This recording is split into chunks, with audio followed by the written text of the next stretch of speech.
Sveiki, taigi šioje video pamokoje parodysiu, kaip kurti CSS sąrašus ir lenteles. Kaip juos kurti, tai jau matėte ankstesnėse pamokose, tai jeigu ko nors nesuprasite šių video pamokų, tiksliau šios video pamokos, eikit ir pasižiūrėkit, kaip lentelės ir sąrašai yra kuriami ir kaip ten kas vyksta su jais. Taigi susikursiu paprasčiausią lentelę.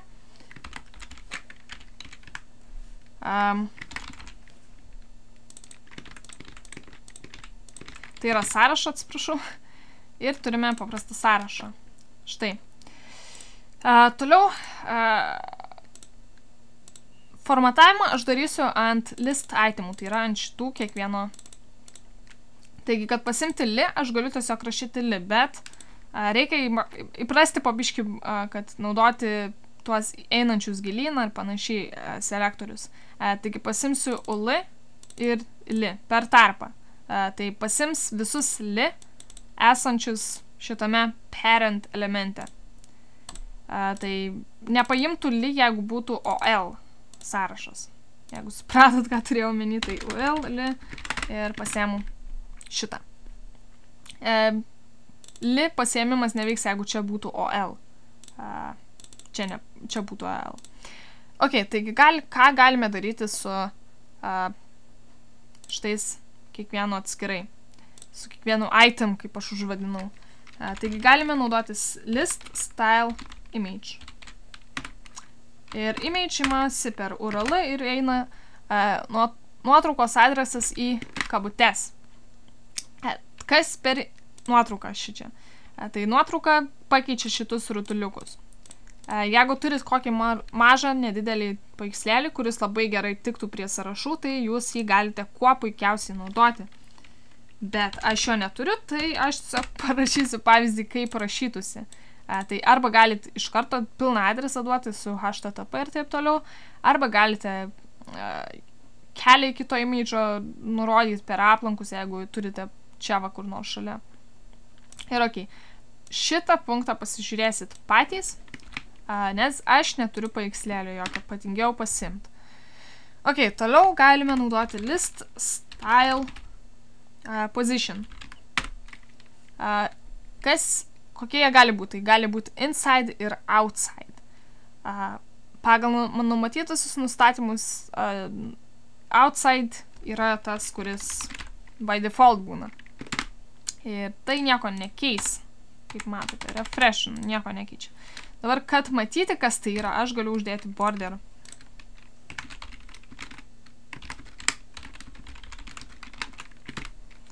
Ir pasižiūrim, ir tai yra outside. Tie skritulėliai yra už šitų item.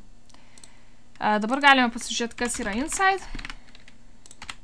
Ir tie apskritimai yra prie pat.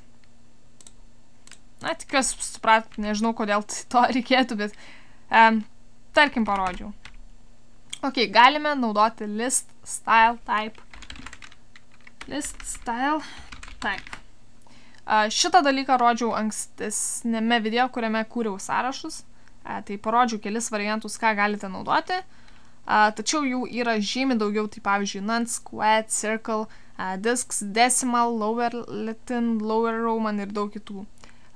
Tiesiog pagooglinkit list style type, išmes didžiulį sąrašą ir tiesiog išsimėginkit, kas patiks gal. Na, tarkim, panaudosiu lower Greek, pavyzdžiui. Ir pasikeičia mūsų tie apskritimai į graikiškas raidės. Ok. Toliau. Yra dar toks bendras aprašymas. Tik aš užkomentuosiu tai. Taigi, bendras aprašymas yra list style. Jį galite surašyti visus, ką norit, kurie norit eilės tvarka. Tai, ką rodžiau. Na, taip, tiesiog, jeigu ko nors nereikia, galite nenurodyti. Tiesiog čia toks bendras aprašymas, į kurį galite viską sudėti, ką jums reikia iš šitų, ką aš rodžiau. Tai, tarkim, lower, roman, inside ir, nežinau, kol kas tiek. Tai, refresh ir turime tokį variantą. Kaip formatuojasi sąrašai, tai turėtų jau būti aišku. Tai dabar pereinam prie lentelių. Tai reikia pirmą lentelę susikurt.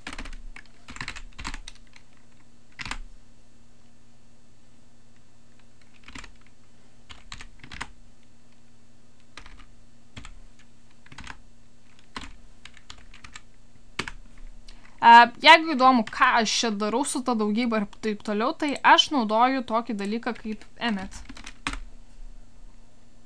Aš tiesiog į Sublime įsidegiau pluginą, tačiau jas, jeigu ką, galite naudoti ir kitur. Tai lygtais su Notepad++ veiks, jeigu jūs naudojate tą programą. Taigi jo, aš įsidegiau į Sublime kaip pluginą ir aš galiu tokį greitą dalyką pasirašyti ir jis, kaip matote, HTML sugeneruoja ir viskas tvarkoj būna. Tai jeigu bus įdomu, pasižiūrėkit nuorodą bus žemiau. Taigi, toliau tęsim su lentele ir aš tiesiog surašysiu ką nors.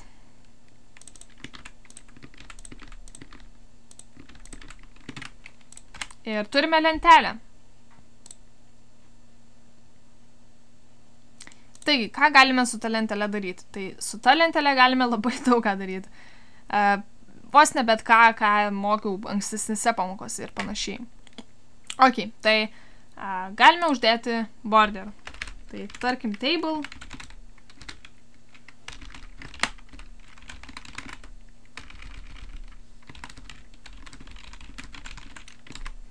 Ir border. Toliau galime ant h irgi, pavyzdžiui. Tai bus toks dalykas. Tai yra ant visos lentelės viena linija didelė ir ant kiekvieno atskirai langelio. Tai matote, gaunasi praktiškai langas kažkoks čia. Tai toliau galime naudoti border collapse.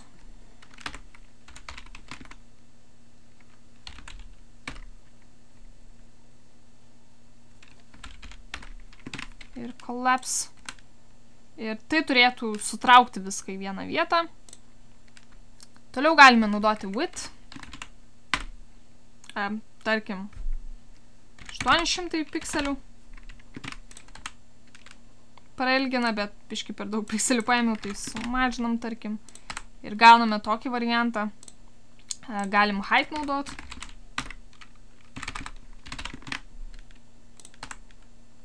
Per daug.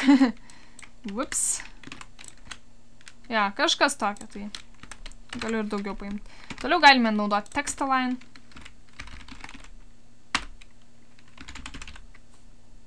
Galime naudoti vertical align.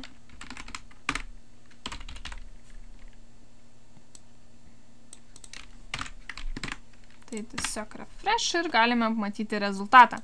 Toliau galime naudoti padding. Padding tiesiog praplečia.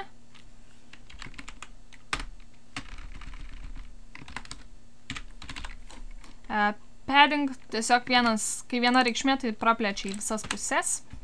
Tai gaunasi, kad čia 5 pikseliai, čia 5 pikseliai, čia. Kiekvienam langeliui į visas pusės ir pačiai lenteliai dar praplečia. Toliau background color. Tarkim, pasimsiu kurį nors. Pavyzdžiui, šitą. Arba ne, iš karto dar būseną galiu parodyti. Bus įdomiau. First child berods. Ir galiu uždėti background color.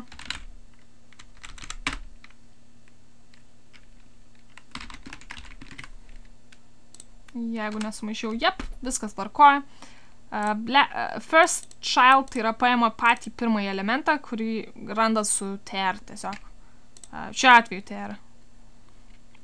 Ir color galiu pakeisti.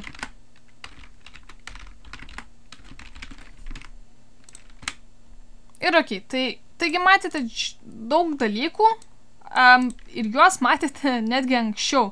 Vienintelis naujas dalykas, kas buvo, tai border collapse, vertical align nebuvau rodžius, padding tikriausiai rodžiau, neatsimenu. Taigi jo, šitie du dalykai, kurių nematėte, visą kitą matėte anksčiau. Ir, na, tiesiog tai, ką galite su lentele daryti, tai tikrai daug galite daryti, aš net ne viską parodžiau. Taigi būtinai pasižiūrėkit, pasižaiskit su tom lentelėm, visai smagu. Na ir kitame video parodysiu CSS dėžutės modelį, tai yra kas tai yra, iš ko susideda ir kodėl tai yra vienas pagrindinių dalykų, ką reiktų mokėti. Taigi tiek, iki.